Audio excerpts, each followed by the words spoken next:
Oh my gosh, I'm so excited to open this box. My daughter Faith said, hey, we got a delivery on a Sunday. Well, I've been waiting for a box of books from my publisher, and I just thought it'd be fun to open it on video and capture the moment. But it's gonna be really embarrassing if this actually isn't the books from them. But, you know, it is an Amazon thing and it feels like books, so we'll see.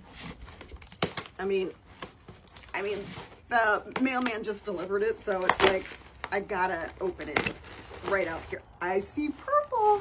Oh, and at least I'm not like looking like a fool here, right?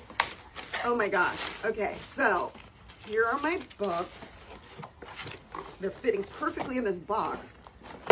Got a bunch of these books in here, guys. Oh my books, my baby, my other baby. So this is like, there go the papers.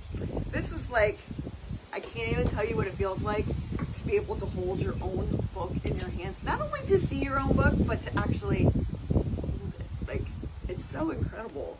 So if you haven't written a book yet and you've had it in your mind to write a book, just take the plunge. Don't wait. Gotta do it, right?